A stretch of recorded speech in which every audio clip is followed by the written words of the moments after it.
is Dr. Ruchika Khandelwal and today we will start new topic financial management. 12th CBSE का business study का paper अभी जो 9 जुलाई को होने वाला है, इसे ध्यान में रखते हुए मैंने पार्ट बी का ये चैप्टर जो बहुत इंपॉर्टेंट है फाइनेंशियल मैनेजमेंट लिया है और मुझे उम्मीद है कि आपको ये चैप्टर समझ में आएगा। मैं अच्छे से इंपॉर्टेंट पॉइंट्स इसमें डिस्कस करूंगी। फिर भी यदि आपको लगता है कि किसी पॉइंट में आपको डाउट है या उसे आप और अधिक एक्सप्लेन करवाना चाहते हैं तो आप सजेशन बॉक्स या कमेंट्स बॉक्स में लिखें, मैं उसे और अच्छे से आपको क्लियर करने की कोशिश करूंगी। आप मेरे साथ इसी तरह मेरे वीडियोस को सब्सक्राइब करके मेरे साथ बने रहिए। आपके सजेशन, आपके फीडबैक मेरे लिए एक मोटिवेशन साबित होते हैं और मैं ज़्यादा अच्छे से अच्छे वीडियोस बनाकर स्टूडेंट्स को हेल्प करना चाहती हूँ कि वो घर बैठकर अपनी पढ़ाई अच्छे से कर सकें। तो चलिए हम स्टार्ट करते हैं फाइनेंशियल मैनेजमेंट। फाइनेंशियल मैनेजमेंट में हम पढ़ेंगे meaning, objectives, financial decision and financial planning. सबसे पहले बात करते हैं हम मीनिंग की। फाइनेंशियल मैनेजमेंट आप देख रहे हैं दो वर्ड्स हैं, financial and management. Management related to finance, वित्त का प्रबंध। वित्त दैट मीन्स फाइनेंस, फंड। कोई भी बिजनेस की जो नींव होती है, जो फाउंडेशन होती है या कोई भी बिजनेस हम स्टार्ट करते हैं तो हमें सबसे पहले रिक्वायर्ड होता है फंड। तो फाइनेंशियल मैनेजमेंट क्या है? Financial management is the procurement and allocation of fund. Fund कहाँ से आएगा और फंड को किस तरह अरेंज किया जाएगा, इसका पूरा प्रबंध, इसके पूरे अरेंजमेंट को हम मैनेजमेंट कहते हैं। अब फाइनेंशियल मैनेजमेंट का रोल क्या है, तो एक छोटी सी स्टोरी से हम इस रोल को समझेंगे कि एक कंपनी है जो स्टील प्लांट्स मैन्युफैक्चरिंग करती है, स्टील बनाती है और वो अपना बिजनेस ग्रोथ करने के लिए एक नया प्लांट डालना चाहती है। नए प्लांट डालने के लिए उसे कम से कम 5,000 करोड़ रुपए की रिक्वायरमेंट है। अब वो पैसे में से कुछ पैसा वो फिक्स्ड असेट्स में लगाना चाहती है और कुछ पैसा वो वर्किंग कैपिटल के रूप में रखना चाहती है। तो फाइनेंशियल मैनेजमेंट का रोल क्या है? वह तय करेगा कि कितना size and composition of fixed assets रहे, मतलब कितना पैसा वो फिक्स्ड एसेट्स में लगाए, amount in composition of current assets क्या रहे, कितना पैसा वो करंट एसेट्स के लिए रखे, और ये जो फंड है ये लॉन्ग टर्म होगा या शॉर्ट टर्म होगा। डेब्ट और इक्विटी का एक डेफिनेट और आइडियल प्रोपोर्शनेट रेशो क्या रहेगा, ये सारी बातों पर विचार करने के लिए फाइनेंशियल मैनेजमेंट एक हेल्पफुल टूल है जिसके अंदर हम इन सब चीजों को अरेंज करते हैं।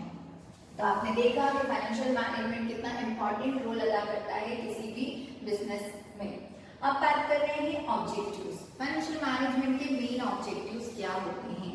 The main and foremost objective of financial management is to maximise the wealth of equity share holder. अगर एक फाइनेंशियल मैनेजर कंपनी का ऑनर के डिसीजंस के अकॉर्डिंग, मतलब मालिक के तौर पर डिसीजंस लेता है या शेयर होल्डर्स के बेनिफिट में डिसीजंस लेता है तो उसे बहुत सारी बातें सोचनी होती है। तो यही इसके मेन ऑब्जेक्टिव्स बन जाते हैं। The objective of maximise the wealth of equity share automatically fulfil many other objectives. बहुत सारे ऑब्जेक्टिव्स को फुलफिल कर सकता है। तो हम बात करेंगे सबसे पहले प्रॉफिट मैक्सिमाइजेशन की। फाइनेंशियल मैनेजमेंट का मेन ऑब्जेक्ट होता है कि प्रॉफिट को ज्यादा से ज्यादा करना, यानी कम में ज्यादा का फायदा। हम कम पैसा लगाएं और ज्यादा कमाएं, इस सोच के साथ फाइनेंशियल मैनेजमेंट काम करता है कि हम जितना पैसा लगा रहे हैं उससे हम ज्यादा से ज्यादा प्रॉफिट कैसे कमा सकते हैं। Then maintenance of liquidity, this is very important. हर एक बिजनेस की सक्सेस इस बात पर डिपेंड करती है कि उसके पास time to time, situation to situation liquidity की अवेलेबिलिटीज कितनी है, दैट मीन्स कैश की अवेलेबिलिटीज कितनी है। अगर बिजनेस में क्राइसिस आता है या बिजनेस में अप्स एंड डाउन्स होते हैं तो उस समय उसके पास कैश फॉर्म में कितना अवेलेबल फंड है, ये उसे मेंटेन करना। तो ये भी फाइनेंशियल मैनेजमेंट का मेन ऑब्जेक्ट होता है कि लिक्विडिटी को मेंटेन रखना। यूटिलाइजेशन ऑफ फंड, अब आपने जो फंड कलेक्ट किया है उसका प्रॉपर यूटिलाइजेशन हो रहा है या नहीं, आपको कितनी फिक्स्ड एसेट्स में लगाना है, कितना करंट एसेट्स के लिए देना है, ये सारी चीजें आपको ध्यान रखना है। कितना लिक्विड फॉर्म में आपको अवेलेबल रखना है, सॉल्वेंसी फुलफिल करने के लिए कितना फंड होना चाहिए, तो फंड का उपयोग सही हो रहा है कि नहीं, सही तरीके से सारे रिसोर्सेज यूटिलाइज हो रहे हैं कि नहीं, ये भी मेन ऑब्जेक्ट्स होता है। And last one is financial commitment. Financial commitment with creditors. Meeting of financial commitment with creditors का मतलब यह है कि अगर आपने किसी से पैसा उधार लिया और उससे कमिट किया है कि आप पर्टिकुलर टाइम पर वो पैसा लौटा देंगे, तो आप अपने कमिटमेंट पर खरे उतरने चाहिए, क्योंकि यही आपकी मार्केट में एक अच्छी गुडविल क्रिएट करेगी और नेक्स्ट टाइम कोई आपको पैसा या फंड देने से मना नहीं करेगा, क्योंकि आप टाइम पर उसे चुका सकते हैं। तो फाइनेंशियल मैनेजमेंट का मेन ऑब्जेक्ट होता है कि आप टाइम पर फाइनेंशियल कमिटमेंट पूरे कर सकें। अगर आपने अपने शेयर होल्डर्स को डिविडेंड देने का प्रॉमिस किया है टाइम पर, तो वो आप दे सकें। डिबेंचर्स का इंटरेस्ट आप टाइम टू टाइम चुका सकें। ये सारी बातें, ये सारे मेन ऑब्जेक्ट्स होते हैं फाइनेंशियल मैनेजमेंट के। तीसरा और most important topic financial decision. देखा जाए तो फाइनेंशियल मैनेजमेंट शायद क्रिएट ही इन 3 डिसीजंस को लेने के लिए किया गया: इन्वेस्टमेंट डिसीजन, फाइनेंसिंग डिसीजन और डिविडेंड डिसीजन। तो सबसे पहले हम बात करते हैं इन्वेस्टमेंट डिसीजन की। इन्वेस्टमेंट डिसीजन को कैपिटल बजटिंग डिसीजन भी कहा जाता है। Where to invest fixed capital. Capital के 2 फॉर्म होते हैं, फिक्स्ड और वर्किंग। फिक्स्ड कैपिटल का फॉर्म मतलब ये कि जब हम बिजनेस के लिए फिक्स्ड असेट्स एक्वायर करते हैं, तो वो लेते समय हमें क्या सोचना है और उसमें कितना पैसा इन्वेस्ट करना है, ये सारी बातें। तो कैपिटल बजटिंग डिसीजन का बहुत ज्यादा इंपॉर्टेंस होता है, क्योंकि ये लॉन्ग टर्म ग्रोथ से जुड़ा होता है। लार्ज अमाउंट ऑफ फंड इसमें इन्वेस्ट होता है और जितना बड़ा फंड होता है उतनी बड़ी रिस्क होती है और ये इरिवर्सिबल डिसीजन होता है। ये एक पल में या 2 पल में चेंज होने वाला डिसीजन नहीं होता। आज मैंने 10 लाख की मशीन खरीद ली और कहा अरे पसंद नहीं आई दूसरी ले आओ, ये पॉसिबिलिटी इसमें कम होती है। तो ये इसीलिए इस डिसीजन को लेते समय बहुत सारी बातें आपको ध्यान रखनी पड़ती है और बहुत सारे फैक्टर्स इस डिसीजन को लेते समय काम करते हैं। कैश फ्लो ऑफ प्रोजेक्ट, आपके प्रोजेक्ट का कैश फ्लो कितना है, आप कितना उतना ही फंड फिक्स कैपिटल में लगाएं कि आपको कैश की शॉर्टेज ना हो। रिटर्न और इन्वेस्टमेंट कितना आएगा, आप 10 लाख की मशीन खरीद रहे हो और 1 साल में 10,000 आ रहे हैं, तो कितने साल में 10 लाख रिटर्न हो जाएंगे, ये सारी बातें आपको देखनी पड़ती है। रिटर्न ऑफ इन्वेस्टमेंट निकाल कर ये देखना पड़ता है कि कौन सा ऑप्शन आपके लिए बेस्ट है। इन्वेस्टमेंट क्राइटेरिया क्या रहेगा, along with return, risk, cash flow, there various other criteria which help in selecting the investment proposals. Availability of labour, new technology, भाई आप जो मशीन खरीदने जा रहे हो और कोई नई एडवांस टेक्नोलॉजी आई जिससे आपका टाइम बच रहा है, आपकी कॉस्ट रिड्यूस हो रही है, ये सारी बातें आप जब कोई भी नई फिक्स कैपिटल को इन्वॉल्व करोगे या फिक्स्ड एसेट्स खरीदोगे तो इन सब बातों का ध्यान रखोगे। इन्वेस्टमेंट डिसीजन इसलिए भी इंपॉर्टेंट है because they are long term decision, number 1, they are irreversible, number 2, they are involve huge amount of fund, and fourth is important, affect the future earning capacity of the company। इसलिए ये बहुत important decision है। Second आता है financing decision. Financing decision means from which source finance और capital to be raised. Second important decision which financial manager has take to decide the source of finance. Finance कहाँ से आएगा, उसके पास 2 important source होते हैं, owners fund और borrowed fund. Owners fund का मतलब होता है share capital and retained earning और बोरोड फंड का मतलब होता है डिबेंचर्स, लॉन्ग टर्म लोन। या तो वो अपनी कंपनी के शेयर इशू करें या वो डिबेंचर्स इशू करें। अब उसे ये डिसाइड किस बात पर करना है कि कौन सा फंड उसके लिए सुटेबल होगा या इसका कौन सा प्रोपोर्शनेट रेशियो उसके लिए अच्छा होगा। तो यहाँ जो फैक्टर्स काम करेंगे वो नंबर 1 पे होगा कॉस्ट ऑफ कैपिटल। आप अगर इक्विटी कैपिटल इशू करते हैं तो उसकी कॉस्ट कितनी आती है, आप डिफरेंशियल कैपिटल इशू करते हैं तो उसकी कॉस्ट कितनी आती है, अगर आप डेब्ट पे जाते हैं, डिबेंचर्स पे जाते हैं तो कॉस्ट ऑफ डेब्ट कितनी आती है। इस बात पर डिपेंड करता है कि कौन सा फंड उसके लिए सुटेबल होगा और इसके साथ साथ रिस्क भी काम करेगी। रिस्क भी उतनी ही इन्वॉल्व है, more risk is associated with borrowed fund as compare to owners fund. Owners fund के कंपैरिजन में बोरोड फंड में रिस्क ज्यादा होती है, तो फाइनेंस मैनेजर को कंपेयर करना होगा कॉस्ट के साथ साथ कि रिस्क कितनी है। And third is a cash flow position. यहाँ भी आपको कैश फ्लो पोजीशन देखनी होगी कि आपके पास कैश शॉर्टेज में है या कैश सरप्लस में है, तो उस पोजीशन में आपको कौन सा फंड सुटेबल होगा। क्योंकि यदि आप बोरोड फंड इशू करते हैं और आपके पास कैश सफिशिएंट है तो आप टाइम पे इंटरेस्ट चुका सकेंगे, क्योंकि वहाँ इंटरेस्ट एक फिक्स रेट पर फिक्स टाइम पर आपको देना होता है। आप अगर इक्विटी शेयर के शेयर्स इशू करते हैं तो डिविडेंड उसी कंडीशन में देना है जब आपको प्रॉफिट होता है। तो अगर कैश की शॉर्टेज भी होती है तो हम वहाँ पर ये कर सकते हैं कि वो टाइम हम रुक सकते हैं। बहुत सारी बातें हैं जो जुड़ी होती है। Control consideration: if existing shareholders want to retain the complete control of business, then they prefer borrowed fund security to raise further fund.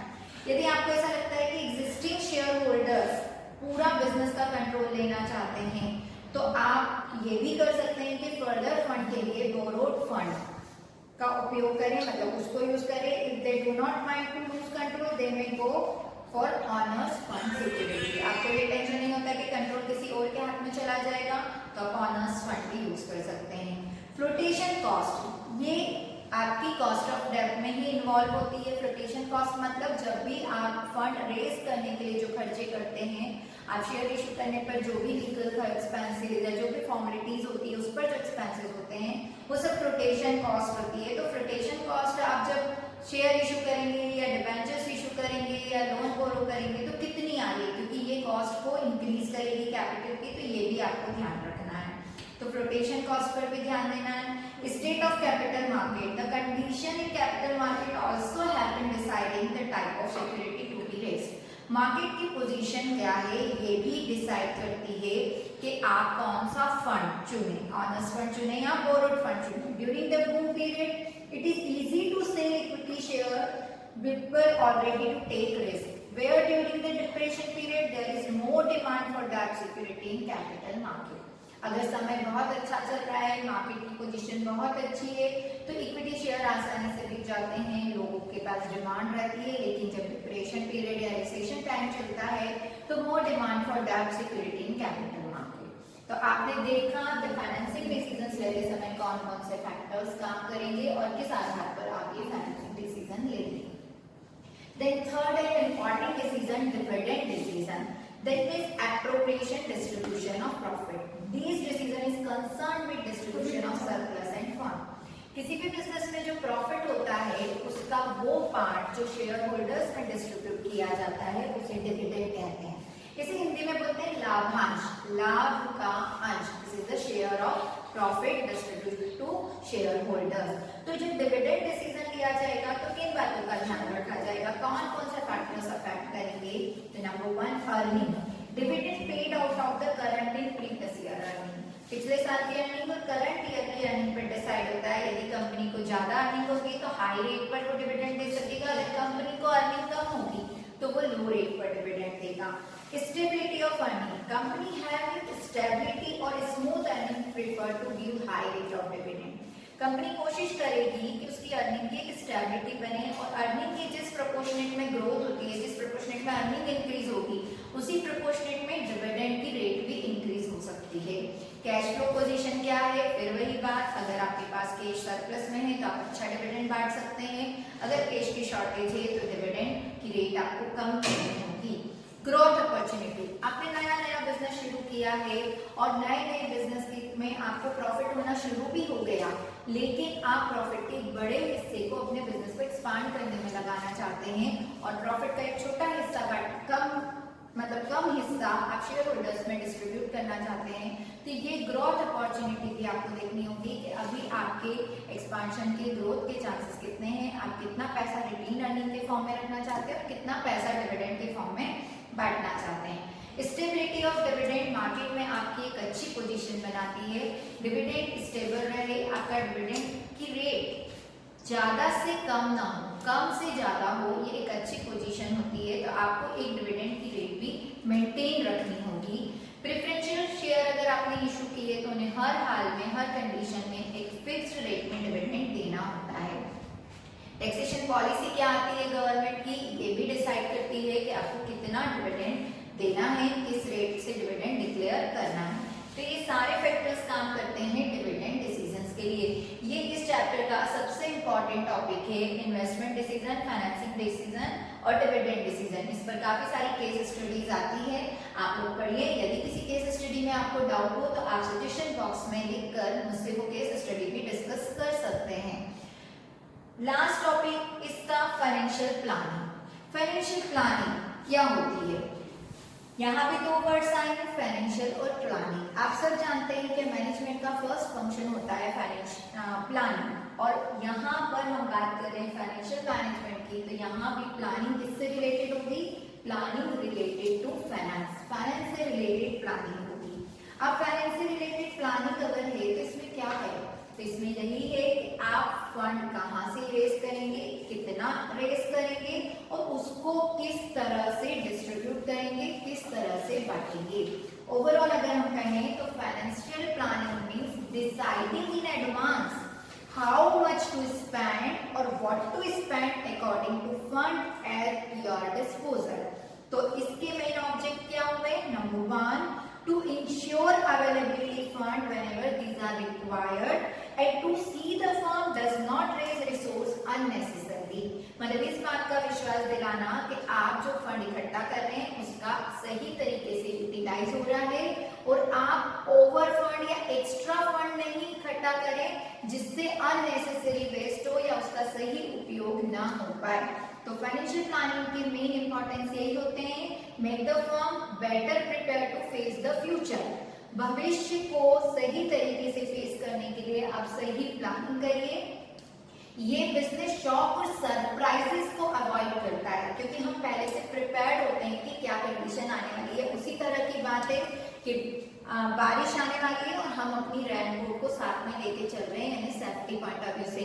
अभी लॉकडाउन का दौर चल रहा है, हम बाहर निकल रहे हैं, पूरी प्रिकॉशन से निकल रहे हैं। ये उसी तरह की बात है कि भाई बिजनेस में जो भी अप्स एंड डाउन्स आने वाले हैं उसको हमने पहले से सेट किया हुआ और हम उसके लिए तैयार हैं। ये सारे फंक्शंस में कोऑर्डिनेशन बिठाती है, चाहे वो सेलिंग हो, प्रोडक्शन हो, फाइनेंस हो, सबके बीच में कोऑर्डिनेशन का काम करती है। फाइनेंस का प्रॉपर यूटिलाइजेशन फाइनेंशियल प्लानिंग से अच्छे से होता है। ये एक तरह से प्रेजेंट और फ्यूचर के बीच में एक ब्रिज का, एक लिंक का काम करती है।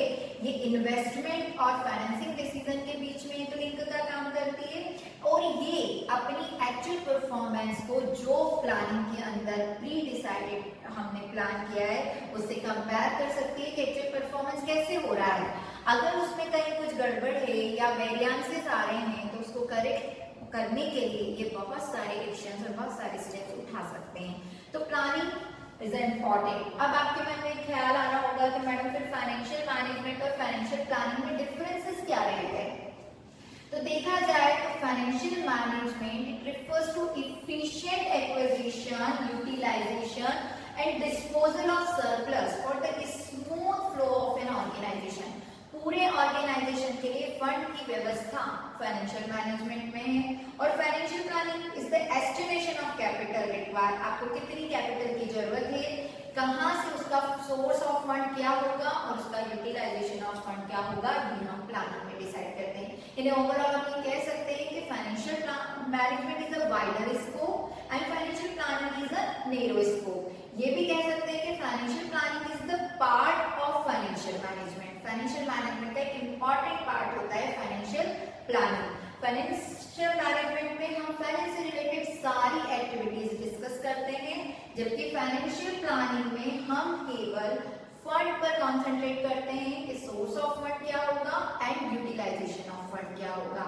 तो आपने देखा और जाना कि फाइनेंशियल मैनेजमेंट क्या होता है, फाइनेंशियल प्लानिंग क्या होता है। आई होप आपको ये वीडियो पसंद आया होगा। आपके जो भी डाउट्स, जो भी सजेशन, जो भी फीडबैक है वो मेरे लिए बहुत वैल्यूएबल है। तो आप मेरे चैनल को सब्सक्राइब करना ना भूलें। Thank you and all the best for exam.